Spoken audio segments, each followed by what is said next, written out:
2024 में complete GST registration का process क्या है वो मैं आपको आज सिखाने वाला हूं। कौन कौन से डॉक्यूमेंट्स आपको चाहिए कब एक बार में जीएसटी रजिस्ट्रेशन करवाने के लिए, और अगर आपकी कोई ऑब्जेक्शन बाय चांस आ जाती है डिपार्टमेंट की तरफ से तो उस ऑब्जेक्शन का रिप्लाई किस तरीके से करना है। हे गाइस, मैं हूं विवेक फ्रॉम फिनटेक्स प्रो, जहां पर हम बात करते हैं फाइनेंस एंड टैक्सेशन की। आज के सेशन में आपको मैं कंप्लीट जीएसटी रजिस्ट्रेशन प्रोसेस सिखाने वाला हूं स्टेप वाइज। साथ में बताऊंगा कौन कौन से डॉक्यूमेंट्स आपको चाहिए, प्रॉपर जो फॉर्मेट्स होते हैं वो फॉर्मेट्स आपको देने वाला हूं, कौन कौन से डॉक्यूमेंट्स आपको नोटराइज करवाने हैं वो बताने वाला हूं, कैसे डॉक्यूमेंट नोटराइज होते हैं वो समझाऊंगा। साथ ही में कैसे आपको कंप्रेस करने हैं डॉक्यूमेंट कैसे बनाने हैं आपको वो भी मैं आपको बताऊंगा, क्योंकि वो भी एक बड़ा चैलेंज आता है।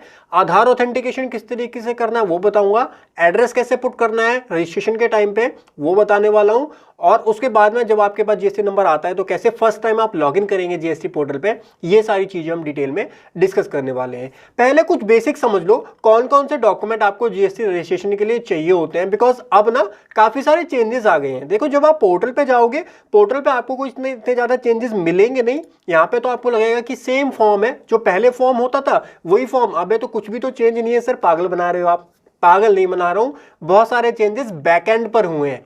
पहले जितने आसानी से जीएसटी नंबर मिल जाता था आजकल नहीं मिलता है। बहुत सारी ऑब्जेक्शंस आती हैं डिपार्टमेंट की तरफ से, रिजेक्शंस आते हैं, काफी बार एप्लीकेशन रिजेक्ट हो जाती है काफी टैक्स पेयर की। इसीलिए एक एक चीज को ध्यान से देखिएगा, बिकॉज 2024 में जीएसटी नंबर लेना अब इतना आसान नहीं हो गया है।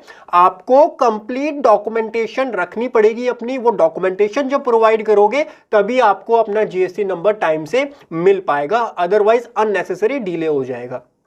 ज्यादा टाइम वेस्ट नहीं करूंगा, प्रोसेस पहले समझा देता हूं क्या प्रोसेस है 2024 के अंदर जीएसटी नंबर लेने का। सबसे पहले तो आपको अपना पैन नंबर चाहिए, तो पैन नंबर तो आपके पास होना चाहिए। एंड पैन नंबर के बाद में आपके पास आपका आधार नंबर भी होना चाहिए ना। आधार नंबर आपका लिंक होना चाहिए आपके मोबाइल नंबर से, ये चीज भी आपको मेक श्योर करनी है। अब ये आप कैसे चेक करोगे कि आपका मोबाइल आधार से लिंक है या नहीं है, मैंने नीचे आपको वेबसाइट दी हुई है, ये रही। नीचे लिंक में भी आपको मैं वेबसाइट दे दूंगा।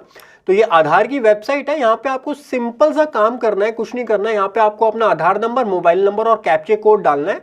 उसके बाद आप उस पर सेंड ओटीपी पे क्लिक करेंगे, एंड सेंड ओटीपी पे आप क्लिक करेंगे, यहाँ पे लिखा जाएगा कि आपका जो मोबाइल नंबर है वो वेरीफाई हो गया हमारे रिकॉर्ड से। बिकॉज अगर आधार नंबर से करेक्ट मोबाइल नंबर आपका लिंक नहीं है तो आपके पास आधार ओटीपी नहीं आएगा और आप अपनी एप्लीकेशन को लास्ट में जाकर के वेरीफाई नहीं करोगे। इसीलिए स्टार्टिंग में सबसे पहला स्टेप जो आपको चेक करना है वो ये चेक करना है कि आपके आधार से आपका करेक्ट मोबाइल नंबर लिंक्ड है या नहीं है। ठीक है, इस चीज का ध्यान रखिएगा।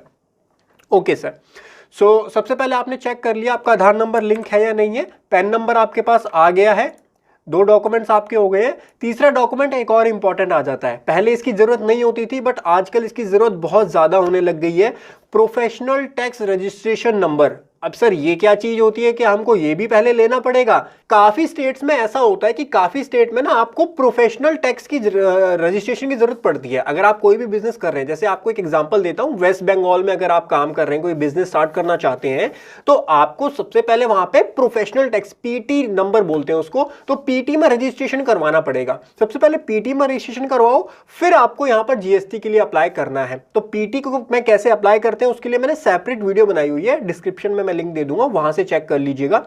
और ऐसा भी नहीं है कि सारे स्टेट में पीटी लगता है। जैसे दिल्ली की अगर हम बात करें तो दिल्ली के अंदर कोई पीटी नहीं लगता, तो दिल्ली में आपको इसकी जरूरत नहीं है। जिस स्टेट में, इसीलिए मैंने लास्ट में लिखा हुआ है इन एप्लीकेबल स्टेट, तो आपको मैंने लिस्ट दी हुई है, ये इस लिस्ट से चेक कर लीजिएगा कि कौन कौन से स्टेट में प्रोफेशनल टैक्स लगता है। तो देखो, कर्नाटका, बिहार, वेस्ट बंगाल, आंध्र प्रदेश, तेलंगाना, महाराष्ट्र, तमिलनाडु, गुजरात, आसाम, केरला, मेघालय, उड़ीसा, त्रिपुरा, मध्य प्रदेश, झारखंड एंड सिक्किम और मिजोरम, इन स्टेट्स के अंदर प्रोफेशनल टैक्स अप्लाई होता है। तो आजकल देखा यह जाता है कि अगर आप बिना पीटी के अप्लाई कर देते हो तो आपको एक ऑब्जेक्शन रेज कर दी जाती है कि आप अपना पीटी रजिस्ट्रेशन नंबर हमको प्रोवाइड कीजिए।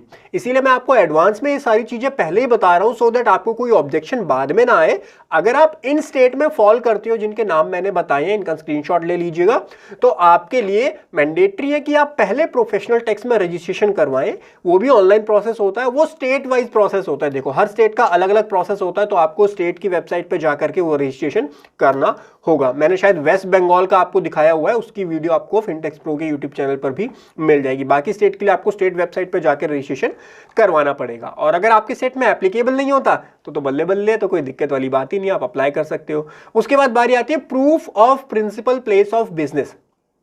देखो थ्योरी सेशन नहीं है, अभी पोर्टल पे जाके भी काम कराऊंगा, बट थ्योरी अगर समझ लोगे ना कभी भी ऑब्जेक्शन नहीं आएगी। अगर आप एक टैक्स प्रोफेशनल हो तब भी आपके लिए इंपॉर्टेंट है, टैक्स पेयर हो तब भी देख लो, ऑब्जेक्शन नहीं आएगी, आपका एक ही बार में जीएसटी नंबर क्लियर हो जाएगा और डिले नहीं होगा अननेसेसरी। डॉक्यूमेंट कौन कौन से चाहिए, प्रिंसिपल प्लेस ऑफ बिजनेस के लिए कौन कौन से डॉक्यूमेंट्स आपको चाहिए, तो देखो 3 टाइप से मैंने यहां पे कैटेगराइज किया हुआ है। पहला है कि आपका ओन्ड किया हुआ है आपने, आपका अपना प्रोमाइसिस है। दूसरा है कि आपके पेरेंट्स हैं, रिलेटिव हैं, सिबलिंग के घर में आप रहते हो, रिलेटिव्स के घर में रहते हो, या आपके पेरेंट्स के नाम पे है, आपके ग्रैंड पेरेंट्स के नाम पे वो घर है और आप उसके अंदर ही काम करना चाहते हो। तीसरा है रेंटेड। तो तीनों ही बिल बहुत कॉमन है। ओन के केस में आप इन 4 में से कोई भी एक डॉक्यूमेंट दे सकते हो। सबसे पहला है latest electricity bill. Electricity bill भी काफी बार मैंने देखा है लोग प्रोवाइड करते हैं, तो भाई 2-2 साल पुराना, 6-6 महीने पुराना नहीं, जो लेटेस्ट इलेक्ट्रिसिटी बिल है वो आपको देना है अगर आप ओन करते हैं, और वो इलेक्ट्रिसिटी बिल आपके नाम पे होना चाहिए। अब काफी बार मैंने ना ये भी सिचुएशन देखी है कि सर घर तो मेरे नाम पे है। अब ये सिचुएशन में प्रैक्टिकल चीजें बता रहा हूं, हो सकता है आपके साथ भी ऐसा हो। सर घर तो मेरे नाम पे है, लेकिन मैंने जिससे लिया था ना अभी 6 महीने पहले मैंने नया घर लिया, वहां पे इलेक्ट्रिसिटी ऑलरेडी लगी हुई थी, तो वो पुराने ओनर के नाम पे थी, तो मैंने अपना इलेक्ट्रिसिटी बिल में ना चेंज नहीं करवाया अभी तक। तो अब मैं क्या पुराने ओनर के नाम से इलेक्ट्रिसिटी बिल लगाऊंगा तो चलेगा? आंसर इज नो, नहीं चलेगा। इलेक्ट्रिसिटी बिल होना चाहिए, एक तो लेटेस्ट होना चाहिए, और दूसरा जिसके लिए आप जीएसटी अप्लाई कर रहे हो जिस पर्सन का, उसी पर्सन के नाम से वो इलेक्ट्रिसिटी बिल होना चाहिए। और तीसरी रिक्वायरमेंट एक और है जो दिक्कत आती है, काफी जगह पर ऐसा होता है ना कि इलेक्ट्रिसिटी बिल वो प्रॉपर प्रोवाइड नहीं करते और उसमें कंप्लीट एड्रेस नहीं होता। काफी जो है रूरल स्टेट्स ऐसे होते हैं जहां पे आपको इलेक्ट्रिसिटी का बिल तो मिलता है बट उसमें एड्रेस कंप्लीट नहीं होता। तो मेक श्योर आपको ये भी करना है कि जो इलेक्ट्रिसिटी बिल है उसमें कंप्लीट एड्रेस होना चाहिए पिन कोड के साथ में, और उसके ऊपर नाम भी होना चाहिए आपका जो आप जीएसटी जिसके लिए आप अप्लाई कर रहे हो। अगर ये सारी कंडीशन सेटिस्फाई है तो आप लगा दीजिए लेटेस्ट इलेक्ट्रिसिटी बिल एंड आपका काम डन हो जाएगा। इसीलिए सबसे इजी प्रोसेस जो होता है वो इलेक्ट्रिसिटी बिल का ही होता है। अगर इलेक्ट्रिसिटी बिल आपके नाम से मिल जाता है और उसमें कंप्लीट एड्रेस है तो वो सबसे बेस्ट डॉक्यूमेंट माना जाता है प्रिंसिपल प्लेस ऑफ बिजनेस के लिए। और उसके बाद अगर मान लो इलेक्ट्रिसिटी बिल में कोई दिक्कत है, एड्रेस पूरा नहीं है या आपके नाम से नहीं है, तो आप ओनरशिप डॉक्यूमेंट भी लगा सकते हो। अब ओनरशिप डॉक्यूमेंट में क्या क्या आता है, आपकी सेल्स डीड आ जाएगी, आपकी पावर ऑफ अटर्नी आ जाएगी, आपकी गिफ्ट डीड आ जाएगी, आपको विल मिली है, आपको किसी ने विल कर दी है तो वो विल डीड होती है वो होगी, या गिफ्ट डीड है, आपके किसी ने गिफ्ट किया आपको प्रॉपर्टी तो गिफ्ट डीड होगी, पावर ऑफ अटर्नी या सेल्स डीड, ये सारे डॉक्यूमेंट्स आपके ओनरशिप डॉक्यूमेंट में कंसिडर कर लिए जाते हैं। कोई भी एक डॉक्यूमेंट आप अटैच यहां पर कर सकते हो, बस वही कंडीशन है उसमें नाम आपका होना चाहिए और दूसरा एड्रेस उसके ऊपर कंप्लीट होना चाहिए।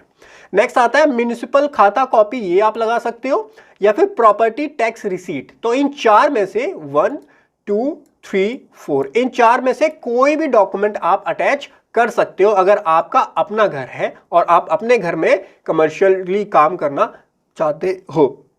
काफी बार कंफ्यूजन ये भी आती है कि सर मेरा तो ना अपना रेजिडेंशियल हाउस है मेरा, तो क्या मैं रेजिडेंशियल हाउस में बिजनेस कर सकता हूं? देखो जीएसटी को कोई दिक्कत नहीं है, आपके स्टेट एमसीडी को म्युनिसिपल कॉर्पोरेशन को दिक्कत हो सकती है, बट जीएसटी कोई भी ऐसी रिस्ट्रिक्शन नहीं लगाता कि आप अपने रेजिडेंशियल हाउस से जो है वो बिजनेस नहीं कर सकते। तो जीएसटी में आपको कोई भी दिक्कत नहीं आएगी, आप अपने रेजिडेंशियल हाउस पर भी बिजनेस रन कर सकते हो। काफी सारे ऑनलाइन बिजनेस आजकल ऐसे होते हैं जो घर से रन करते हैं, लोग घर पे ही पूरा काम करते हैं, सारा सामान ले आते हैं और घर पे पैक करके उसको ऑनलाइन बेचते हैं, तो कोई दिक्कत नहीं आती। जीएसटी के अंदर कोई रिस्ट्रिक्शन ऐसी नहीं है कि आप रेजिडेंशियल हाउस के अंदर कमर्शियल एक्टिविटी नहीं कर सकते। हाँ वो बात जरूर है कि आपका जो स्टेट एडमिनिस्ट्रेशन है उसकी जो भी कंडीशंस है उस पर मैं कमेंट नहीं कर पाऊंगा। जीएसटी में कोई दिक्कत नहीं आएगी आपको। दूसरा आता है आपके पेरेंट्स के नाम पे अगर घर है, या आपके सिबलिंग्स के नाम पे, आपके ग्रैंड पेरेंट्स के नाम पे घर है, तो उस सिनेरियो में क्या होगा, वहां पर आपको पहले तो any one document of ownership as mention above, इन चारों में से कोई एक डॉक्यूमेंट चाहिए।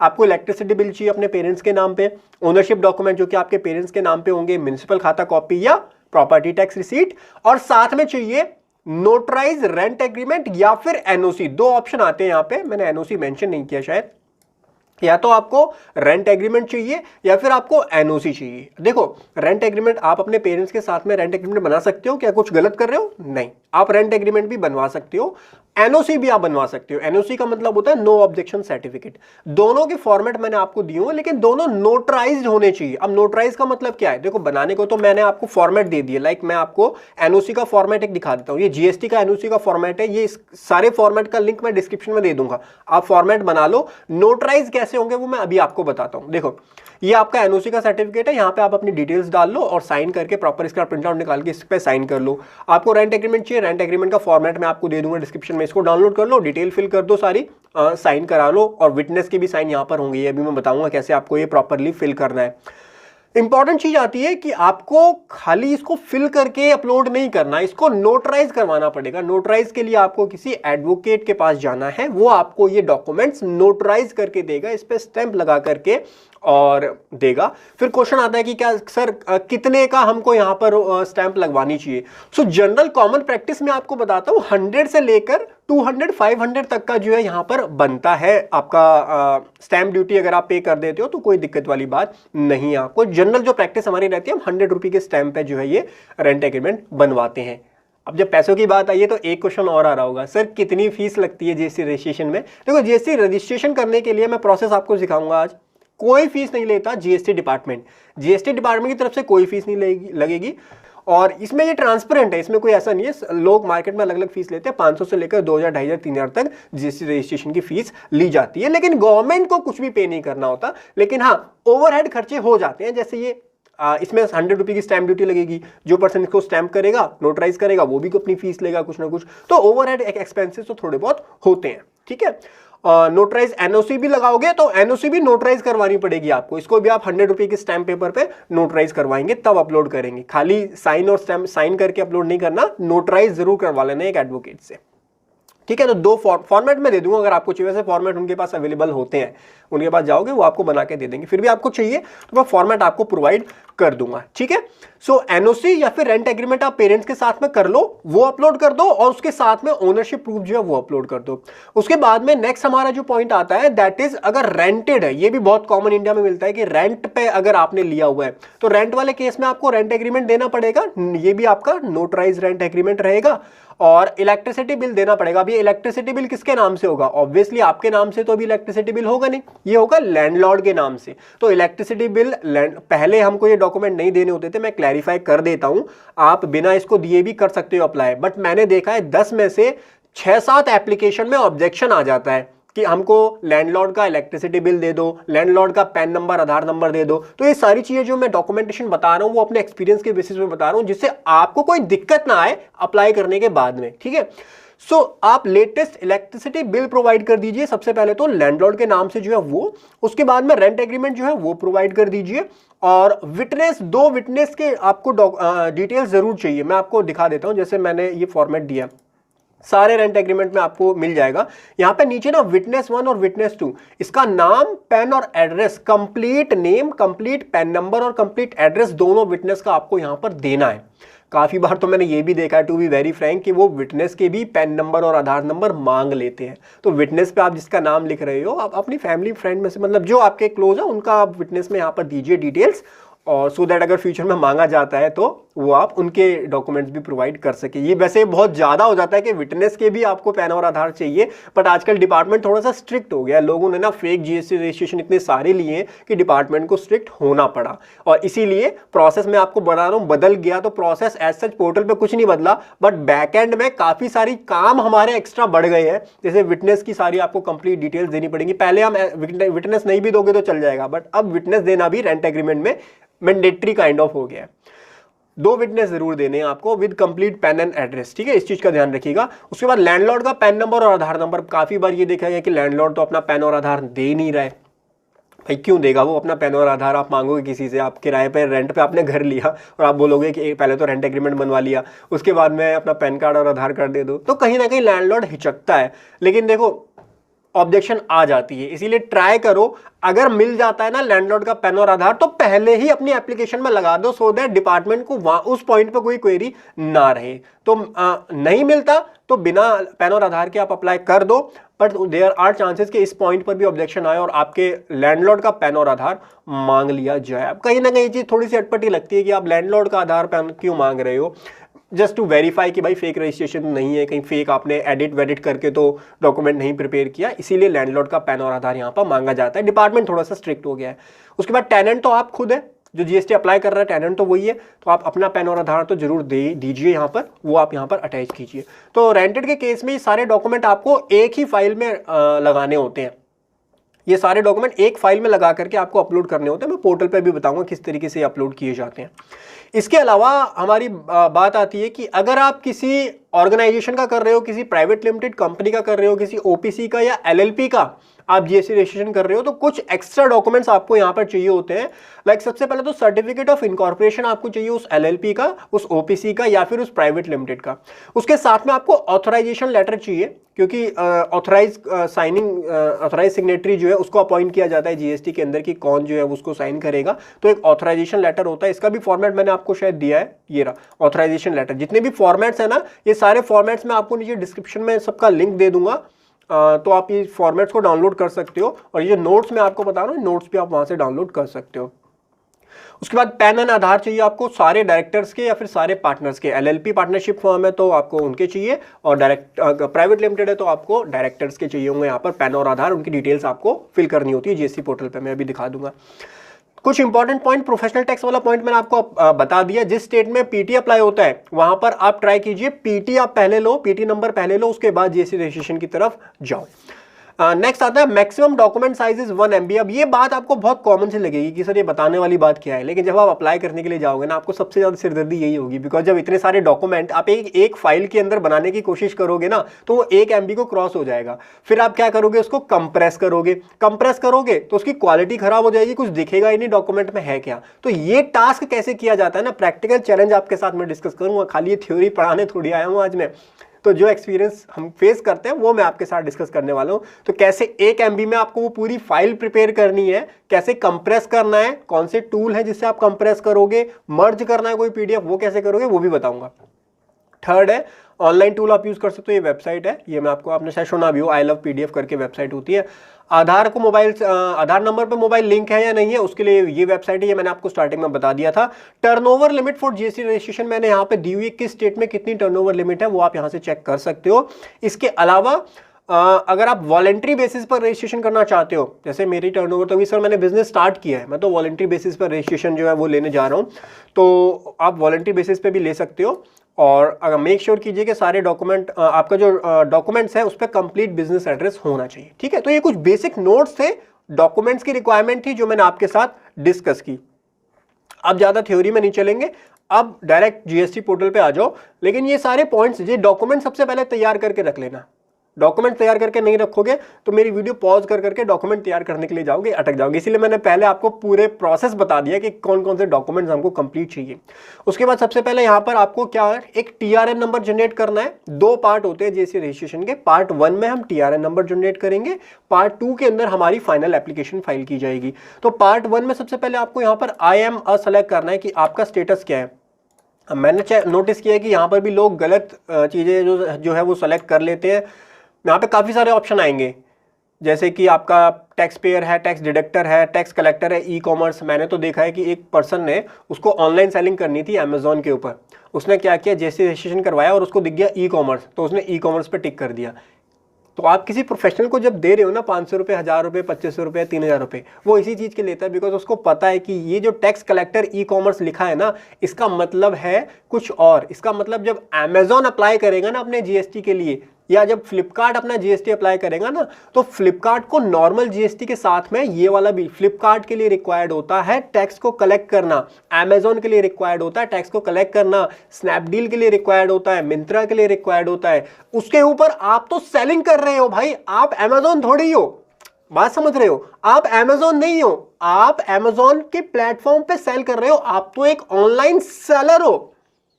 Online seller is a different thing, e commerce operator is a different thing. ये जो ई कॉमर्स लिखा हुआ है ये ई कॉमर्स ऑपरेटर्स के लिए लिखा हुआ है। तो अगर आप एक ऑनलाइन सेलर हो उस सिनेरियो में आपको यहां पर सिलेक्ट नहीं करना है। फिर जीएसटी प्रैक्टिशनर है, नॉन रेजिडेंट टैक्सेबल पर्सन है, यूनाइटेड नेशन बॉडी है, देन एम्बेसी है फॉरेन कंट्री की, अदर नोटिफाइड पर्सन है, non resident online service provider है। अब देखो ये non resident online service provider है, ये अलग होता है, इसमें भी आप फॉल नहीं होगे। आप एक नॉर्मल टैक्स पेयर हो तो आपको सेलेक्ट करना है टैक्स पेयर, इतनी सिरदर्दी आपको लेनी ही नहीं है। सो टैक्स पेयर पे आपको सेलेक्ट करना है, आपको अपना स्टेट सेलेक्ट करना है, जो भी आपका एप्लीकेबल स्टेट है वो आप सेलेक्ट कीजिए। डिस्ट्रिक्ट आपकी आ जाएगी, डिस्ट्रिक्ट आप यहाँ से सेलेक्ट कर सकते हैं। लीगल नेम आपको यहाँ पर डालना है। अब लीगल नेम जब आप डालेंगे तो ध्यान रखिए आपको यहाँ पर अपना बिजनेस का नेम नहीं डालना है, आपको डालना है जो आपके पैन कार्ड के ऊपर आपका लीगल नेम, यहाँ पे देखो मेंशन भी है एज मेंशन इन पेन, जो आपके पैन कार्ड के ऊपर आपका नाम लिखा हुआ है कंप्लीट नेम। आपको यहाँ अपना ब्रांड नेम, ट्रेड नेम, ये सारी चीजें नहीं देनी है, आपको लीगल नेम देना है जो कि आपके पैन कार्ड के ऊपर मेंशन्ड है। इस चीज का ध्यान रखिएगा, ठीक है। तो वो आप नेम यहां पर देंगे। उसके बाद आपको अपना पैन नंबर डालना है, परमानेंट अकाउंट नंबर जो आपका होता है वो पैन नंबर आप यहां पर मेंशन करेंगे। उसके बाद नेक्स्ट है ईमेल एड्रेस डालिए, मोबाइल नंबर डालिए एंड उसके बाद में कैप्चा कोड डालिए एंड प्रोसीड कीजिए। तो ये तो बहुत सिंपल सा प्रोसेस है, बस ये टैक्स पेयर वाला पॉइंट आपको समझना था, बाकी तो बेसिक सी डिटेल्स हैं। आप यहाँ पर बेसिक डिटेल डाल करके प्रोसीड पे क्लिक करेंगे। सो जैसे ही आप प्रोसीड पे क्लिक करेंगे तो जितने भी जीएसटी नंबर आपने अभी तक अप्लाई किए हैं वो उसका स्टेटस आपको दिखाएगा, उसकी सारी डिटेल्स आपको दिखाएगा कि कौन कौन से आपके अप्रूव हुए हैं, कौन कौन से रिजेक्ट हुए हैं, वो सारी डिटेल्स आपको यहाँ पर दिखाएगा। आपको प्रोसीड पे क्लिक करना है। डाउनलोड करना चाहते हो ये डेटा डाउनलोड भी कर सकते हो और प्रोसीड पे आपको यहाँ क्लिक करना है। प्रोसीड पे क्लिक करने के बाद जो मोबाइल नंबर और ईमेल आईडी आपने दिया उस पर ओटीपी आएगा, ओटीपी डाल के आपको प्रोसीड करना है। एंड जैसे ही प्रोसीड करेंगे आपका पार्ट ए कंप्लीट हो जाएगा एंड आपका टीआरएन नंबर यहां पर जनरेट हो जाएगा। TRN number temporary reference number होता है जो कि यहां पर जनरेट हो गया है। आपके मोबाइल पे भी मैसेज आ जाएगा एंड आपकी मेल पर भी ये चला जाएगा। इसको जो है आपको कॉपी करना है एंड देन प्रोसीड करना है।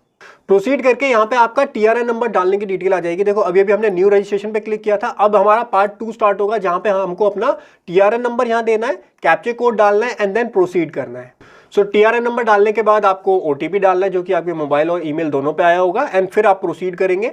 यहाँ पे आपकी जीएसटी REG 1 जो होती है बेसिकली जीएसटी नंबर अप्लाई करने की एप्लीकेशन होती है, तो ये आपकी क्रिएट हो जाएगी। अभी ड्राफ्ट स्टेटस में है, यहाँ पे आपको एडिट का ऑप्शन दिख रहा होगा, इस पे आप क्लिक करेंगे तो आपका कंप्लीट फॉर्म यहाँ पर ओपन हो जाएगा। देखो गाइस यहाँ पर भी आपको एक अलर्ट दिख रहा होगा जो कि मैंने आपको स्टार्टिंग में बता दिया था कि आप जो है वेरीफाई कर लो कि आपका मोबाइल नंबर आपके आधार से लिंक है या नहीं है इस वेबसाइट पर जाकर के। और ये वेबसाइट मैंने आपको स्टार्टिंग में बता दी थी कैसे आपको वो काम करना है। उसके बाद यहाँ पे नीचे आप देखेंगे तो सबसे पहले बिजनेस डिटेल आएगी, उसके बाद प्रोमोटर्स की डिटेल है, ऑथराइज सिग्नेटरी, रिप्रेजेंटेटिव। मैं एक एक स्टेप आपको समझा देता हूँ तो आप इजीली समझ जाओगे। सो सबसे पहले आपको बिजनेस की डिटेल यहाँ पर डालनी है। यहाँ पर आपको दिख रहा होगा आपका लीगल नेम, ये ऑटो फिल होकर के आता है। आपका पैन नंबर यहाँ पर अपने आप फिल होकर के आएगा एंड उसके बाद में डेट ऑफ क्रिएशन जब आपने क्रिएट की वो आपका आएगा। Date of creation of PAN, आपका पैन आपने कब क्रिएट किया था उसकी डेट आ जाएगी। यहाँ पर आपको डालना है ट्रेड नेम। अब ट्रेड नेम का मतलब क्या होता है? ट्रेड नेम का मतलब ये होता है कि जो आपका ब्रांड नेम है, जिस नाम से आप काम करना चाहते हो वो ट्रेड नेम आप यहाँ पर डाल सकते हो। जैसे आपका नाम है, मान लो लक्ष्य आपका नाम है फॉर एग्जांपल, तो लक्ष्य नाम है और आप कंपनी आपकी किस नाम से है? लक्ष्य ट्रेडर्स नाम से है, तो आप यहाँ पर ट्रेड नेम में मेंशन करोगे लक्ष्य ट्रेडर्स, ठीक है। लीगल नेम हमने स्टार्टिंग में डाल दिया था जहां पे आपका कंप्लीट नेम आएगा लक्ष्य, लेकिन यहां पर आपको अपना ट्रेड नेम डालना है, जैसे लक्ष्य ट्रेडर या लक्ष्य कंसल्टेंसी, जो भी आपका नाम है वो आप कंप्लीट नेम ट्रेड नेम यहां पर डालेंगे। उसके बाद ऑप्शन आता है कॉन्स्टिट्यूशन ऑफ बिजनेस क्या है आपका। सो कॉन्स्टिट्यूशन ऑफ बिजनेस में देखेंगे यहाँ पे काफी सारे ऑप्शन आते हैं। तो फॉरेन कंपनी है, लिमिटेड लायबिलिटी, पार्टनरशिप है। एक इंडिविजुअल को क्या सेलेक्ट करना होता है वो मैं आपको बता देता हूँ। इंडिविजुअल के लिए यहाँ पर आपको ऑप्शन मिल जाएगा प्रोप्राइटरशिप। प्रोप्राइटरशिप आप सेलेक्ट करेंगे। अगर आप कोई और पार्टनरशिप फॉर्म है जो भी एप्लीकेबल है आप वो सेलेक्ट करेंगे। मैं आपको प्रोप्राइटरशिप का जीएसटी नंबर लेना सिखा रहा हूँ। प्रोप्राइटरशिप पे क्लिक कीजिए। उसके बाद नेम ऑफ स्टेट जो है ये आपका ऑटोमेटिकली यहाँ पर आ जाएगा। नीचे जाएंगे आपको दो ऑप्शन मिलेंगे, इसको आप ध्यान से समझ लीजिएगा। यहाँ पर काफी बार लोग गलती कर देते हैं। पहला ऑप्शन है are you apply for registration as a casual taxable person. अब कैजुअल टैक्सेबल पर्सन ना एक नॉर्मल रजिस्टर्ड पर्सन नहीं होता। इसमें आपको एक स्पेसिफिक लिमिट के लिए, कुछ टाइम लिमिट के लिए आपको जीएसटी नंबर दिया जाता है किनको ये लेना होता है मैं वो भी समझा देता हूं। जैसे मान लो दिल्ली के अंदर ट्रेड फेयर लगता है हर साल। अब ट्रेड फेयर 15 दिन या 1 महीने का होता है, जो कि सर्दियों के टाइम नवंबर दिसंबर के आसपास लगता है। अब कोई यूपी का पर्सन है, वो चाहता है कि मैं स्टॉल लगाऊं अपना दिल्ली के ट्रेड फेयर में आकर के। तो जो दिल्ली में आकर के आप गुड्स कैसे बेचोगे? दिल्ली वाले यूपी वाले के पास तो यूपी का जीएसटी नंबर है, तो वो दिल्ली में कैसे बेचेगा? तो उसके लिए दिल्ली में उसको रजिस्ट्रेशन अप्लाई करना पड़ेगा। अब उसको काम करना है खाली 15 दिन, 15 दिन के लिए वो पूरा का पूरा जीएसटी नंबर ले, तो वो कहीं से भी फिजिबल नहीं होता। इसीलिए जीएसटी में एक ऑप्शन आता है कैजुअल टैक्सेबल पर्सन का, तो यहां पर आपको ऑप्शन मिल जाता है। अगर आप कैजुअल टैक्सेबल पर्सन पे इनेबल कर देते हो तो उस केसेस के लिए कैजुअल टैक्सेबल पर्सन होता है। अगर आप एक नॉर्मल टैक्स पेयर की तरह काम करना चाहते हो तो इसको डिसेबल ही रहने देना है आपको। दूसरा ऑप्शन होता है ऑप्शन फॉर कंपोजिशन। अब कंपोजिशन स्कीम, जीएसटी के अंदर एक कंपोजिशन स्कीम होती है जिसकी काफी सारी रिस्ट्रिक्शंस होती हैं। मैं आपको डिस्क्रिप्शन में लिंक दे दूंगा। कंपोजिशन स्कीम में क्या होता है, गवर्नमेंट ने बोला कि हम आपसे ना जीएसटी का रेट कम लेंगे, लेकिन आपको कोई आईटीसी का बेनिफिट नहीं देंगे, आप किसी दूसरे स्टेट में नहीं बेच पाओगे। तो कंपोजिशन स्कीम में अगर आप जाते हो तो बहुत सारी लिमिटेशंस, कंडीशंस आपके ऊपर लग जाती हैं और आपको वो जो रिड्यूस रेट है जीएसटी का वो मिल जाता है। तो अगर आप इसमें जाना चाहते हो ना तो बहुत ध्यान से जाना, बिकॉज इसमें काफी सारी रिस्ट्रिक्शंस होती हैं। और स्पेशली अगर आप ऑनलाइन बेचना चाहते हो तो आप पूरे इंडिया में बेचोगे, फिर तो आप इसमें वैसे नहीं जा पाओगे। तो कंपोजिशन स्कीम को पहले समझ लेना ध्यान से, उसके बाद इसको इनेबल करना अगर आप जाना चाहते हो तो। अदरवाइज आप इन दोनों ऑप्शंस को डिसेबल रहने दीजिए। उसके बाद आता है रीजन फॉर ऑब्टेन रजिस्ट्रेशन। यहां पर भी काफी लोग जो है वो कंफ्यूज हो जाते हैं कि सर रीजन हम क्या सेलेक्ट करें। अब यहां पे आपको मैं रीजन शो करता हूं, काफी सारे रीजंस आपको यहां मिल जाएंगे। सबसे पहला रीजन जो आ रहा है वो आ रहा है क्रॉसिंग दी थ्रेशोल्ड लिमिट। जब मैं स्टार्टिंग में वीडियो में आपको दिखा रहा था तब मैंने आपको कुछ लिमिट्स बताई थी, और ये वाली लिमिट्स थी कि टर्नओवर लिमिट क्या होती है जीएसटी में रजिस्ट्रेशन करने के लिए। किसी स्टेट में 10 लाख है, 20 लाख है, गुड्स अगर आप खाली बेच रहे हो तो वहाँ 40 लाख है। तो अलग अलग टर्नओवर की लिमिट होती है। तो अगर आपकी टर्नओवर लिमिट वो क्रॉस हो जाती है तो आप कौन सा ऑप्शन सेलेक्ट करेंगे? Crossing the threshold. आप इंटरस्टेट सप्लाई करना चाहते हैं तो आप ये सेलेक्ट कर सकते हो। काफी सारे ऑप्शंस आपको यहाँ मिल जाएंगे। ई कॉमर्स ऑपरेटर भी आ गया, और एक और ऑप्शन आता है selling through e commerce operator, ये भी आपका आ गया। और एक आता है वॉलेंट्री बेसिस का। देखो मैं अपना आपको पर्सनल एक्सपीरियंस बताऊं, हम दो ही ऑप्शन यहां पर सेलेक्ट करते हैं क्लाइंट के लिए। एक तो होता है कि जिसकी थ्रेशोल्ड लिमिट क्रॉस हो जाती है, जैसे 40 लाख से ज्यादा जैसी क्रॉस हुई, 40 लाख की लिमिट अप्लाई हुई हमारे क्लाइंट पे और 40 लाख की लिमिट क्रॉस हो गई, तो हम ऑप्शन सेलेक्ट करते हैं क्रॉसिंग दी थ्रेशोल्ड लिमिट। अदरवाइज जो हमारे लिए रहता है 99% केसेस में हम वॉलेंट्री बेसिस पर ही यहाँ पर अप्लाई करते हैं। आप कोई और ऑप्शन भी सेलेक्ट कर सकते हो जो आपके ऊपर एप्लीकेबल है। सर मैं तो ना ई कॉमर्स पोर्टल पर बेचना चाहता हूँ, Amazon, Flipkart, Meesho, online selling करना चाहता हूँ, मैं तो selling through e commerce operator select करना चाहता हूँ, आप कर सकते हो, कोई दिक्कत नहीं है। लेकिन हम 99% क्लाइंट के केस में जिसकी थ्रेशोल्ड लिमिट क्रॉस नहीं हुई, हम वॉलंटरी बेसिस ही यहां पर सेलेक्ट करते हैं। और अगर थ्रेशोल्ड लिमिट क्रॉस हो गई तो क्रॉसिंग द थ्रेशोल्ड लिमिट यहां पर सेलेक्ट करते हैं। ठीक है, सो आज के केस स्टडी में भी हम लेंगे voluntary basis. Date of commencement of business आपकी क्या है? तो यहां पर आपको date of commencement of business, जिस डेट को आप अप्लाई कर रहे हो उस डेट को यहां पर आप डाल सकते हो कि आज जो है हम बिजनेस कमेंस कर रहे हैं, इसलिए हम आज अपना जीएसटी अप्लाई कर रहे हैं। अगर आप पहले की डेट डालते हो ना तो काफी बार क्या होता है, मैं आपको देखो प्रैक्टिकल चीज बता रहा हूं, ऐसा नहीं है कि हवा हवाई कुछ भी भर दो। यहाँ पर अगर आप यहाँ पर मान लो 1 महीने पहले की डेट डालोगे तो आपसे काफी बार ना क्वेश्चन पूछने जाएगा कि ये बताओ कि आपने 1 महीने पहले बिजनेस स्टार्ट किया, क्या उसका प्रूफ है आपके पास? तो ऐसी क्वेरीज भी, ऑब्जेक्शन भी डिपार्टमेंट की तरफ से आ जाती हैं। तो अगर आप कंफर्टेबल हो, आप आज की डेट डाल दो, बिकॉज हम वॉलंटरी बेसिस पर ले रहे हैं, हमारी थ्रेशोल्ड लिमिट तो क्रॉस नहीं हुई। आप आज की डेट डाल दो और आज की डेट में आप अप्लाई कर दो जीएसटी नंबर के लिए। नेक्स्ट आता है इंडिकेट एग्जिस्टिंग रजिस्ट्रेशन। अब यहां पर आपके पास काफी सारे ऑप्शन आते हैं। एग्जिस्टिंग रजिस्ट्रेशन आपने क्या लिया हुआ है, तो इसके अंदर देखो आपको कुछ भी डालने की जरूरत नहीं है। यहाँ पे अगर आपके पास इनमें से कोई भी नंबर है तो आप डाल सकते हो। स्पेशली अगर आप एक प्राइवेट लिमिटेड कंपनी हो या आपके पास एलएलपी नंबर है, जैसे लिमिटेड लायबिलिटी पार्टनरशिप हमारा यहाँ पर आ रहा है, तो अगर आप लिमिटेड लायबिलिटी पार्टनरशिप के अंदर यहाँ रजिस्टर्ड हो, आपकी एलएलपी है, आप किसी एलएलपी के लिए अप्लाई कर रहे हो, तो आप एलएलपी सेलेक्ट करो। एलएलपी का एक एलएल पिन होता है जो कि एमसी की तरफ से मिलता है, वो मेंशन करो। कब आपने एलएलपी रजिस्टर करवाई वो आप यहाँ पर मेंशन करो। कोई और रजिस्ट्रेशन है आपके पास, जैसे कॉर्पोरेट आइडेंटिटी नंबर, अगर आप एक प्राइवेट लिमिटेड कंपनी हो तो आप कॉर्पोरेट आइडेंटिटी नंबर सेलेक्ट करोगे एंड उसका यहाँ पर रजिस्ट्रेशन नंबर आपको देना पड़ेगा। मैंने आपको बताया था ना कुछ डॉक्यूमेंट अगर आप कंपनी के लिए काम कर रहे हो तो आपको एक्स्ट्रा चाहिए, आपको ये चाहिए सर्टिफिकेट ऑफ इनकॉर्पोरेशन, उसके अंदर आपको ये डिटेल्स मिल जाएंगी। ठीक है, सो मैं अभी यहां पर जो है रिमूव कर देता हूँ, हमको यहाँ पर कोई भी डिटेल नहीं चाहिए, कोई भी डिटेल नहीं। इसके बाद सेव एंड कंटिन्यू पे आप क्लिक करेंगे तो आपका जो ये वाली पहली डिटेल बेसिक डिटेल्स है ये आपकी सेव हो जाएंगी। नाउ बिजनेस डिटेल आपकी सेव हो चुकी है, बिजनेस डिटेल पे हमारा टिक आ चुका है। सेकंड ऑप्शन आता है प्रमोटर या पार्टनर्स की डिटेल। तो बिकॉज हम प्रोप्राइटर का काम कर रहे हैं तो 1% की डिटेल जाएगी। अब यहीं पर क्या होता है ना, जैसे आप एलएलपी के लिए काम कर रहे हो तो एलएलपी में 2 पार्टनर है मान लीजिए, तो दोनों पार्टनर की डिटेल आपको देनी है। आप किसी प्राइवेट लिमिटेड का जीएसटी अप्लाई कर रहे हो तो जितने डायरेक्टर है, 3 डायरेक्टर है, 3 डायरेक्टर का आपको यहाँ पर क्या देना पड़ेगा, डिटेल्स कंप्लीट देनी पड़ेगी। अब ये बेसिक डिटेल है। बेसिक डिटेल में तो मैं क्या समझाऊं, देखो नेम डाल लो आप, उसके बाद फर्स्ट नेम है, अपनी डेट ऑफ बर्थ डाल लो, ये सारी डॉक्यूमेंट से आपको डालना है। आपके आधार नंबर पे और पैन नंबर पे डेटा सेम होना चाहिए, ये भी चीज़ ध्यान रखो। एंड अपनी डेट ऑफ बर्थ आप जो है अपने पैन नंबर से डाल दो, आपका नेम जो है वो पैन नंबर से वो ऑटोमेटिकली वैसे यहाँ पर आ जाएगा। मोबाइल नंबर आप डालो, ईमेल एड्रेस आप डालो, इस पर आपका ओटीपी आएगा। और जेंडर यहाँ पर जो भी है वो सेलेक्ट कर लो। उसके बाद डेजिग्नेशन क्या है, डेजिग्नेशन ध्यान से, अगर आप किसी जैसे एलएलपी का कर रहे हो, एलएलपी का ये पार्टनर है तो यहाँ पे आप पार्टनर या डेजिग्नेटेड पार्टनर डाल सकते हो। आई एम सॉरी, अगर ये पर्सन डायरेक्टर है तो डायरेक्टर आप यहाँ डालो। हमारे केस में क्या है, प्रोप्राइटर है तो काफ़ी बार यहाँ पर लोग ओनर भी डाल देते हैं, वैसे proprietor is the appropriate word जो कि आपको यहाँ पर डालना चाहिए। सो प्रोप्राइटर के बाद ऑप्शन आएगा डिन नंबर। तो डिन नंबर डालना होता है जब आप डायरेक्टर हो तब, ठीक है, अदरवाइज आपको डिन नंबर डालने की जरूरत नहीं पड़ती। यहाँ पर पैन नंबर आ गया। आधार नंबर अब नहीं डालना होता, पहले यहीं पे आधार नंबर डालना होता है। अब आधार नंबर हमको जब हम आधार को वेरीफाई करते हैं, हाइपर लिंक वाला जो वेरिफिकेशन होता है वो अब लास्ट में जा चुका है प्रोसेस, तो वहाँ पे आधार नंबर डालना होता है। तो अभी आपको यहाँ आधार नंबर नहीं डालना है। नीचे आपको अपना रेजिडेंशियल एड्रेस जो है वो यहाँ से सेलेक्ट करना है। कंट्री आपका आ जाएगा, कंट्री के बाद पिन कोड डालिएगा। ऊपर आपको ये दिख रहा होगा मैप, मैप से काम बिल्कुल मत करना। मैप से काम करोगे तो एड्रेस आपका इधर उधर उल्टा पुल्टा हो जाएगा। जिस तरीके से मैं बता रहा हूँ एड्रेस उस तरीके से डालो। लाइक पिन कोड जो है आपका वो पिन कोड आप यहाँ पे डाल दो और 110086 ये हमारा पिन कोड हो गया। पिन कोड के बेसिस पे आपका डिस्ट्रिक्ट यहाँ पे सेलेक्ट हो जाएगा, स्टेट सेलेक्ट हो जाएगा और उसके बाद आपका सिटी टाउन आ जाएगा। सब लोकेलिटी है वो डाल दो। जो रेड वाले हैं ना, ये रेड वाले जो ऑप्शन आपको दिख रहे हैं ये मैंडेटरी हैं, तो इसके अंदर आपको डिटेल्स आपको ज़रूर डालनी पड़ेगी। आप अपना बिल्डिंग का नंबर, फ्लैट नंबर डालिए और स्ट्रीट नंबर यहाँ पर मेंशन करिए, कोई लैंडमार्क है वो मेंशन करिए और उसके बाद आपके ऊपर डिटेल जो है वो ऑटोमेटिकली ले लेगा एप्रोप्रिएट जो भी होगी।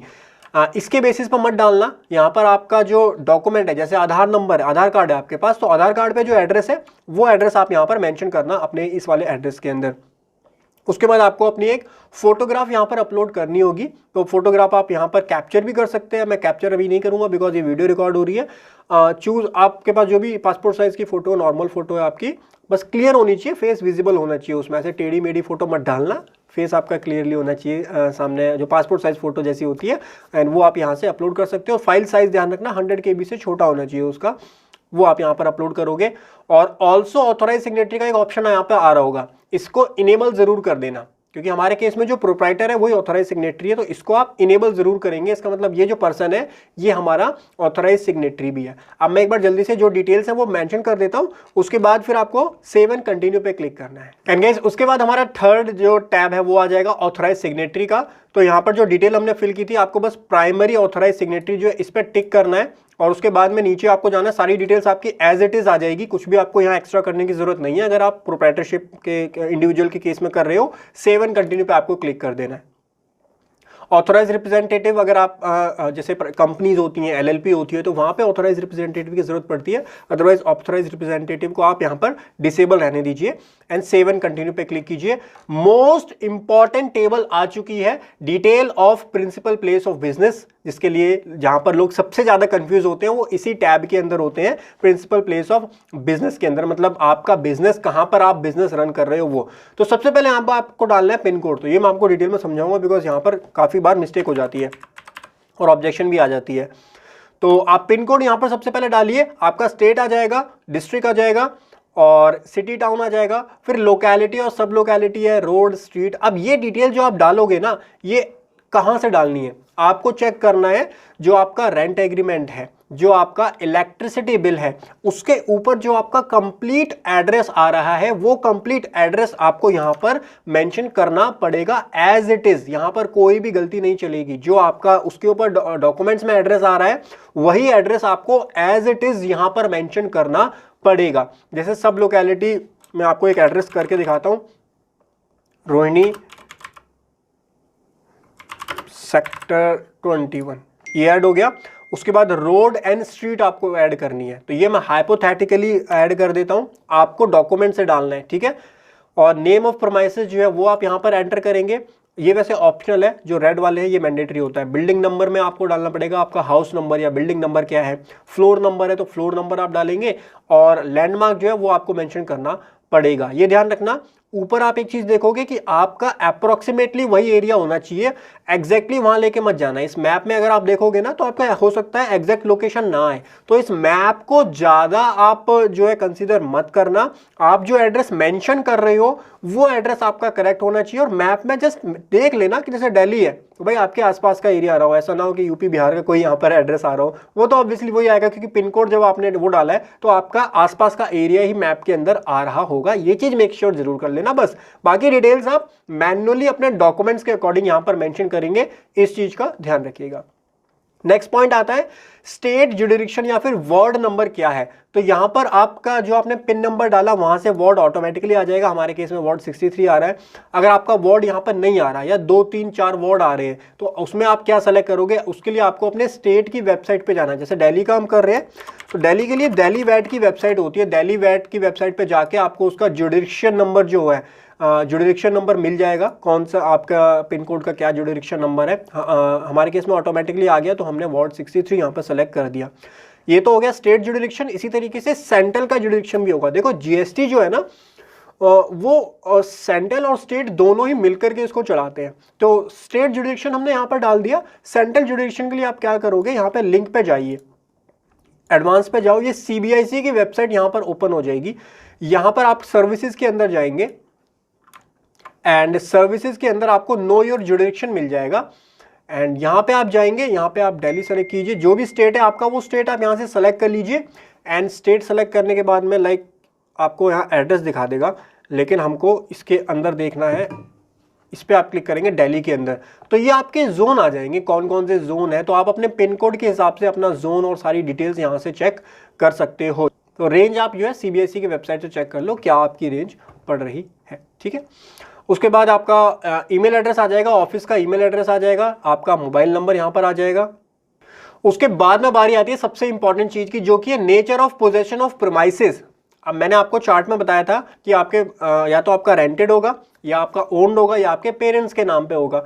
तो अगर आपका ओन्ड है या पेरेंट्स के नाम पे है, जैसे अगर पेरेंट्स के नाम पे है, देखो तो कंसेंटेड पे आप सेलेक्ट करके कंसेंट लेटर दे सकते हो, लेकिन कंसेंट लेटर में दिक्कत क्या आएगी ना, कंसेंट लेटर आपको 100 KB ही अलाउ करने देगा। एक ऑप्शन होता है यहाँ पे अदर्स का, मैं बता रहा हूँ प्रैक्टिकल हम कैसे काम होता है। अदर सेलेक्ट कर लो, यहाँ पे जाके लीगल ओनरशिप डॉक्यूमेंट सेलेक्ट कर लो, 1 MB की लिमिट आपको मिल जाएगी। ये लिमिट हो सकता है आपको अभी लग रहा हो हल्की बात लग रही हो, लेकिन जब आप ये डॉक्यूमेंट प्रिपेयर करोगे, जैसे आपका कंसेंटेड लेटर है तो आपको क्या चाहिए, एक नोटराइज NOC चाहिए आपको, साथ में इलेक्ट्रिसिटी बिल चाहिए, हो सकता है पेन और आधार भी आपको लगाने पड़े अपने पेरेंट्स के या जिसका भी आपने कंसेंट लिया। इन सभी को आपको मर्ज करना पड़ेगा एक PDF फाइल के अंदर। फिर वो PDF फाइल भी आपकी काफ़ी बड़ी बनेगी, तो उसको आपको मर्ज करना पड़ेगा। आई लव PDF यूज़ कर लो या कोई भी ऑनलाइन टूल आप यूज़ कर सकते हो उसको मर्ज करने के लिए एंड उसको कंप्रेस करने के लिए। तो कंप्रेस करके वो 1 MB तक की फाइल होनी चाहिए, वो फाइल आप यहाँ पर क्या करोगे, अपलोड करोगे। जैसे ही आप अपलोड करोगे एक डॉक्यूमेंट आपसे और मांगा जाएगा। तो यहाँ पे आप अगर आपने इस लीगल ओनरशिप डॉक्यूमेंट में ही सारे डॉक्यूमेंट्स लगा दिए हैं तो आप दोबारा से सेम डॉक्यूमेंट 1 MB का आप अपलोड कर सकते हो, वही सेम डॉक्यूमेंट दोबारा अपलोड कर दो, कोई दिक्कत वाली बात नहीं है, प्रोवाइडेड दैट उसके अंदर आपने सारी चीज़ें मर्ज कर दी हैं। इस चीज़ का ध्यान रखिएगा, ठीक है। और यहाँ पे प्रोसेस होने में भी थोड़ा सा टाइम लगता है, कभी 1 आधा मिनट लग जाता है इसको प्रोसेस होने में, तो थोड़ा सा टाइम दीजिएगा। देखो तो ये हमने यहाँ पर लगा दिए कंसेंटेड वाले केस में।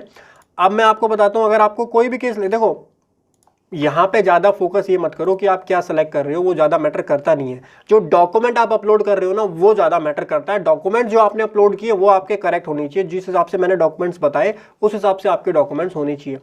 यहाँ पर अगर आप रेंटेड सेलेक्ट करोगे तो रेंटेड के केस में फिर आपके पास ऑप्शन आ जाएगा rent agreements, electricity bill. Electricity bill दिक्कत ये, जैसे ही आप इलेक्ट्रिसिटी बिल सेलेक्ट करोगे फिर से 100 KB की लिमिट आ जाएगी। सबसे बड़ा चैलेंज जो यहाँ पर आता है ना वो लिमिट्स का आता है। 100 KB के अंदर आप कोई PDF बनाओगे, उसको कंप्रेस करोगे तो उसकी क्वालिटी चली जाती है। ये सारे मैं प्रैक्टिकल छन्नी से बता रहा हूँ।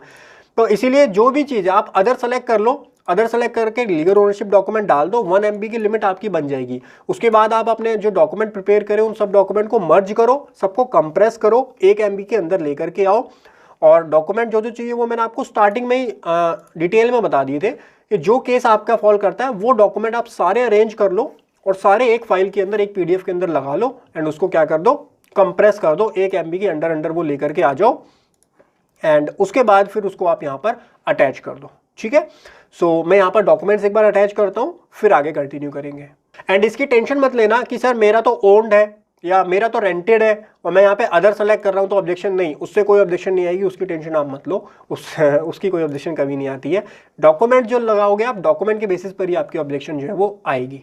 ओके गाइस, डॉक्यूमेंट आप जब अपलोड कर दोगे तो यहाँ पे देखो मैंने दोनों जगह सेम डॉक्यूमेंट अपलोड किया बिकॉज हमने एक ही फाइल के अंदर सारी चीज़ें कंप्रेस करके डाल दी थी, तो वो मैंने यहाँ अपलोड कर दी। उसके बाद nature of business activity carried out at the above mention premises, क्या क्या बिजनेस एक्टिविटी आप करोगे, वो आपका वेयर हाउस है, फैक्ट्री है, रिटेल बिजनेस है, वर्क कॉन्ट्रैक्ट है, इंपोर्ट है, ऑफिस है आपका, तो जो भी एप्लीकेबल है वो सारी चीज़ें आप यहाँ पे सेलेक्ट कर लो।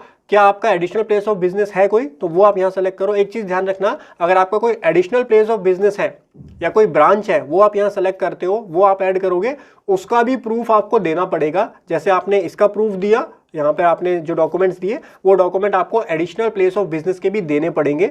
सो अगर आपका है तो यहाँ से आप इनेबल कीजिए और इससे नेक्स्ट स्टेप में आप उसको ऐड करेंगे। हम अभी इसे डिसेबल रहने देते हैं एंड सेव एंड कंटिन्यू पे क्लिक करते हैं। उसके बाद हमारा एडिशनल प्लेस ऑफ बिजनेस आता है, बिकॉज हमने नहीं डाला था तो यहाँ पे हमको कोई डिटेल देने की जरूरत नहीं है, हम यहाँ पे डायरेक्टली कंटिन्यू पे क्लिक करेंगे। उसके बाद बारी आती है गुड्स और सर्विस की, तो आपको HSN वाइज यहाँ पर HSN समरी देनी है टॉप 5 कमोडिटीज की। टॉप 5 कमोडिटीज जो आप बेच रहे हो उसकी गुड्स और उसका HSN नंबर आपको यहाँ देना है। तो HSN आप डायरेक्टली यहाँ से सर्च कर सकते हो या फिर नेम से भी सर्च कर सकते हो। तो हम बेसिकली सर्विसेज देते हैं, तो सर्विसेज के अंदर जैसे एजुकेशनल सर्विस है तो यहाँ पर हम एजुकेशन लिखेंगे, एजुकेशनल सर्विसेज आ गया, ये हमने यहाँ पर ऐड कर दिया। तो आप यहाँ पर जो टॉप 5 सर्विसेज है वो ऐड कर सकते हो। अगर गुड्स बेच रहे हो तो टॉप 5 कमोडिटीज जो है वो सर्च कर लो, उसका HSN कोड मिल जाएगा एंड वो आप यहाँ पर करेक्टली दे सकते हो। ठीक है, एंड उसके बाद सेव एंड कंटिन्यू पे आप क्लिक करेंगे।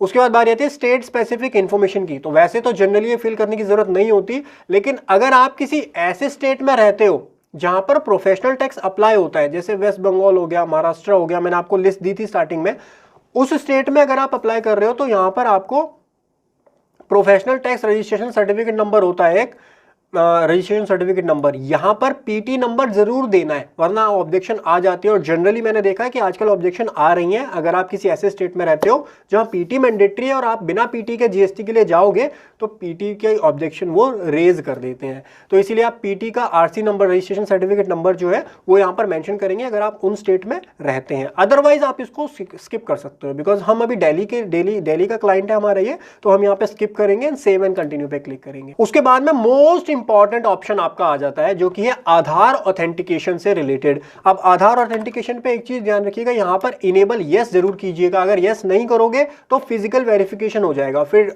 इंस्पेक्टर आपके पास आएगा और जब इंस्पेक्टर आता है तो आपको पता है फिर वैसे एक तो डिले होगा, उसके बाद वो अपनी रिपोर्ट भेजेगा, फिर अप्रूव होगा, तो उसमें काफ़ी ज़्यादा टाइम लग जाता है। आधार ऑथेंटिकेशन ऐसा प्रोसेस है, सिंपली 5 से 10 मिनट में आपके पास मेल पे आ जाएगा लिंक और उस लिंक से आप जो है आधार ऑथेंटिकेशन कर पाओगे। तो ये प्रोसेस बहुत इजी रहता है। नीचे आपकी डिटेल्स आ रही होंगी, डिटेल ध्यान रखिएगा, आपकी मेल आईडी करेक्ट होनी चाहिए, बिकॉज आपकी ईमेल के ऊपर ही वो लिंक आएगा। मेरे पास काफ़ी क्वेरीज आती है कि सर मेरे पास मेल नहीं आई आधार ऑथेंटिकेशन की। तो पहली चीज़ तो मेल आने में 5 से 10 मिनट लगते हैं, तो 5 से 10 मिनट का वेट करना। अगर उसके बाद भी नहीं आ रही तो चेक कर लेना मेल आईडी तो गलत नहीं डाल दी कहीं आपने, मेल आईडी गलत डाली है तो उसको ठीक करना। उसके बाद में आपके पास आपकी ईमेल पर ये मेल आएगी, ठीक है, और ये डिटेल करके आपको नेक्स्ट पे क्लिक करना है। एंड लास्ट में आपके पास ऑप्शन आ जाता है वेरिफिकेशन का। तो वेरिफिकेशन में आप टिक कीजिए यहाँ पर नेम ऑफ ऑथराइज्ड सिग्नेटरी और प्लेस अपना सेलेक्ट कीजिए।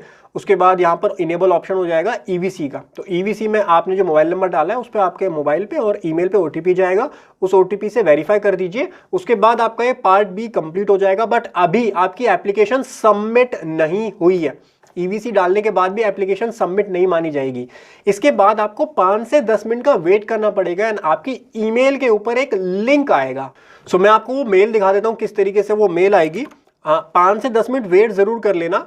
तो ये मैं पूरी मेल नहीं दिखा रहा बिकॉज ऊपर जो इसमें कॉन्फिडेंशियल इन्फॉर्मेशन होती है, क्लाइंट की पैन नंबर होता है, बाकी डिटेल्स होती हैं, वो आप चेक कर लीजिएगा। हाइपर लिंक करके आपके पास एक मेल आ रही होगी, हाइपर लिंक आधार ऑथेंटिकेशन करके जो है सब्जेक्ट आएगा।